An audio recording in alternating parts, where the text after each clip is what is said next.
Hi, the next piece is by Heather McLaughlin. It was on Golden Pond, and it was performed by Jessica. There were so many things I loved about this piece, Heather, like from the first second, the way you had Jessica just sort of glide onto the ice on 2 feet like she'd never been on a frozen pond before on ice skates. I love the innocence of it, and I love Jessica's theatrical interpretation of that. I loved how she started to go on 1 foot from there. It's sort of like as her innocence is lost, her sense of skating is gaining in experience.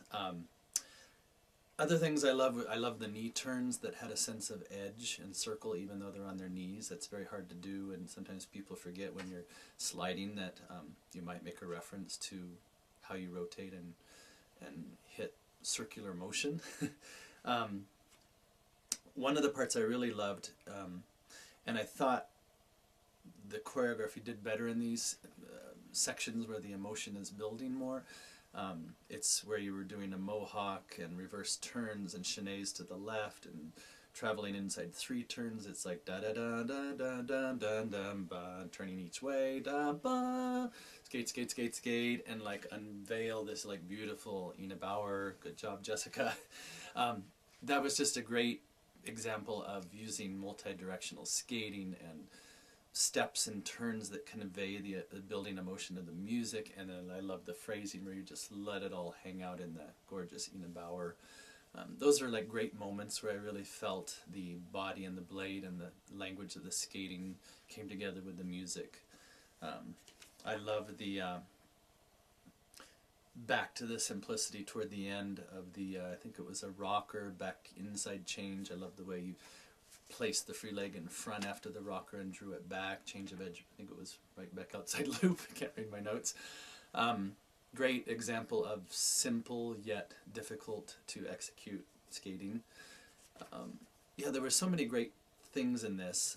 I gave it a 3.5. I would have gone higher. Like what I felt like is the wonderful innocent simplicity in the beginning lasted a long time, and I felt you needed to do something emotionally and depth of movement wise in the beginning before the music starts to build. And this is kind of where I would let the play of gravity and dynamics on the edge create emotional depth and sort of explore how you might move in those slower registers on those edges. I felt it went on a little bit, and then I really got into it when the music picked up. But in general, I thought it was a great composition. I think those things I just talked about could elevate it more, demand more from your skater, get a little bit more on edge. You know, get to the edge of the cliff and learn to balance there on safety and chaos. Both in terms of how you define control of your edge and maybe explore losing it a little more, get into that deconstruction I talked about, and I sort of going over the stars and what I expected from each star. But beautiful piece and good job. The next piece is by Emily Tuttle, and it's the Bach solo cello piece performed by Stacy. And Emily, this is like one of my favorite pieces of music. I love, love, love, love this piece. I've used it for a skater before. Very difficult piece because it's one virtuoso instrument, and there's nothing to hide behind. The phrasing is there, the texture of the notes. You've got to be so on with your nuance and variation of movement. I thought you did a great job with it. From the very beginning, I could tell Stacy's probably a dancer. I loved a lot of the language, the use of space and the change of direction and the rond de jambe soutenu turns. Kind of, I call it sort of like tetherballing, where you're rotating around your center and coming back. And one of my favorite sections was Stacy was doing a twizzle into a spread eagle to like a rond de jambe 3, and suddenly just pressed her body into that spread eagle, Ina Bauer, and held it. I thought that was just a great use of texture and nuance and phrasing. Again, those rond de jambe, I call them soutenu, like 3 turns where the free leg is whipping around and you're using the toe pick a little bit.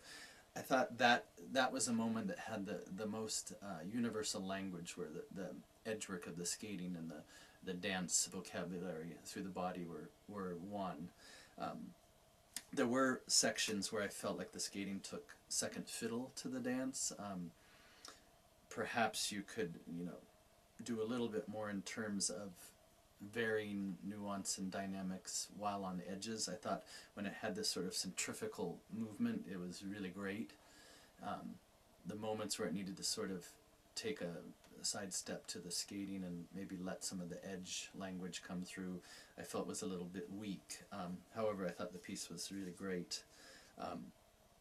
Again, with this kind of music, I want to see such great edge work that it can elevate you off the ice and drop you down into the ice.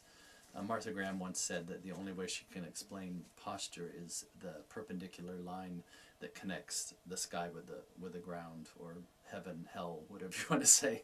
I want to see you take this piece and give it more skybound quality and more earthbound quality. Like I said, there were moments when it had that, but I didn't get a complete connection with the skating language. It was when it had a certain amount of dance vocabulary attached to it. And to me, this was like a 3.5.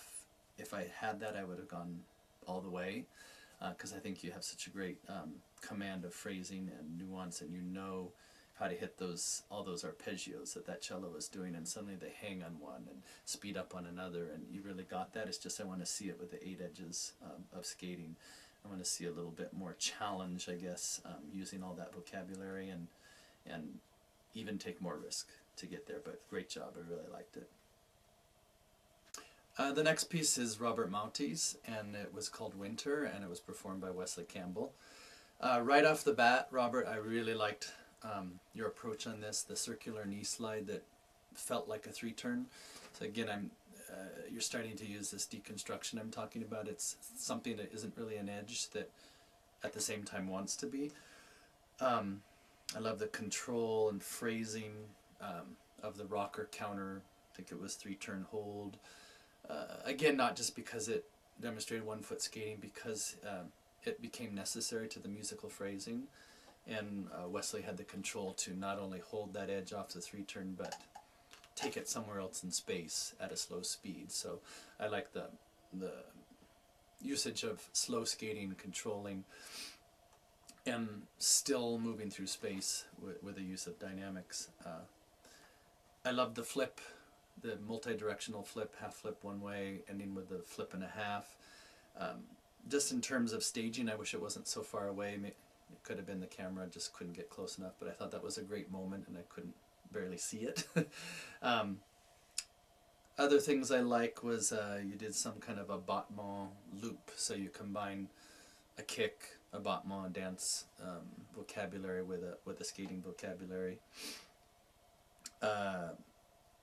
After that, though, I found the leap insignificant, so take a little bit more risk with what you do in terms of elevating through your space. I love the reverse Arabian, that came unexpected, so again, a great use of multi-dimensional skating that takes you by surprise. When a skater can do things in multiple directions, it becomes less expected, and there's that element of surprise. And the most favorite part of this piece, again, started to get into this idea of deconstruction. It was after that low tuck spin, where you had these skids, and they were skids that had a sense of edge. It was like skids that want to become edges.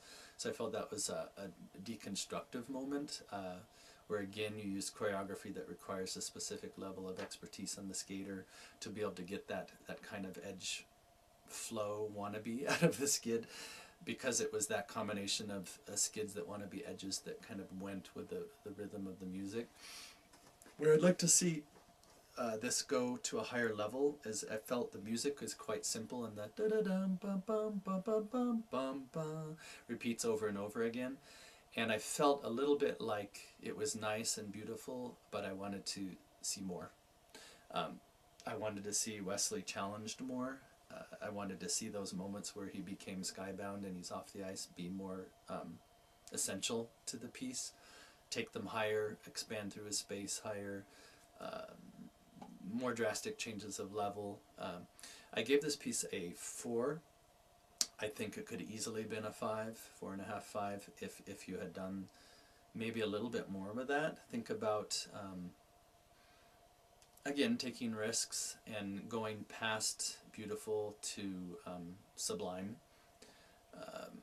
Think about the directions that we can move in skating and how our center of our body shifts that weight, and go past just a beautiful construction of the limbs, and really get someone like Wesley to move from the center. And I want to see a sense of fall, drop, and rebound, and suspension, and throw up meaning throw your weight up. The opposite of a drop, and as in drop and rebound, there's the throw up. Require like a little more breathing. I want to see it live and breathe more, not just be pretty. So again, I thought it was a great piece to get to that higher level. Just take a little bit more risk. Great job. Hi, my next piece is Diana, Lynne, Wells, Webster. My God, you have so many names, I can't remember them. I have to say, what I could remember is all the great things that your skating and this program have going for you.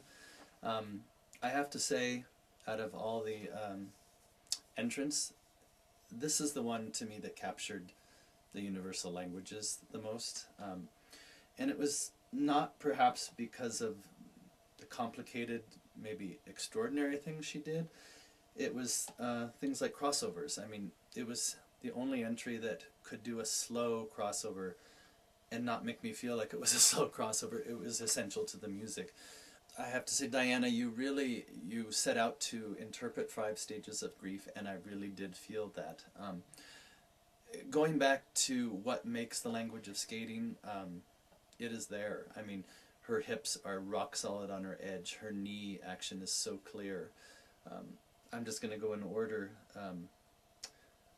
Probably the best example of making the language of skating musical, and the sense that if you skate right, it intrinsically becomes more musical, is, I hate to call it her 1 foot section, because to me it was a dance. It was a skating section on 1 foot that actually was a dance. It was like edge, pull, 3, turn, change of edge, 3, turn. Simple, yet really hard to do on that slow phrasing. And the carriage and the flow of the edge created the depth of emotion. Another section was the rail. I love that I didn't know she was going toward the rail, and it was really a sense of grief because I felt she was pinned up against the rail and therefore couldn't glide. That produced the grief. I mean, it was not cliche, it was honest and real, and the minute she got away from the rail is when she went into that wonderful 1 foot section. Perhaps the thing that made Diana's piece stand out the most is when she did things slow, they didn't lack feeling, emotion, or energy, and that comes back to basic skating technique. Another great section was Viennese edge rolls. She was the only one that used them. Hard to do, they look easy, but they are not easy to do. The best part was the ending. I noticed her last example of grief was acceptance, and the way she just sort of descended into that cross foot, it was so accepting, and also accepting all the grief that came her way in that journey. You know, from the tension where she was pinned up against the wall. It's the moment where you just accept it all, and it was so perfectly interpreted in the music. I gave this a 4.5. I didn't give anyone a 5. I suppose, Diana, if I got a little more invention out of you, and again, like I said, maybe you didn't do the most spectacular things, although I have to say the one spectacular thing was the low lunge, and the reason it was spectacular is because you were so low on your knee, and you still rode an edge. So even though you were gliding, sliding on the back of your foot, I mean, there was a sense of edge and a sense of direction and a sense of purpose. It wasn't like biding time, I'll just throw in a lunge. That was fabulous. With all that at your doorstep, I'd love to see you invent a little more, maybe get a little more skybound. Put some things in there where you take your language that you've mastered and create something I've never seen and take my breath away. I mean, that would get me to a 5. But I thought it was a great job, and congratulations.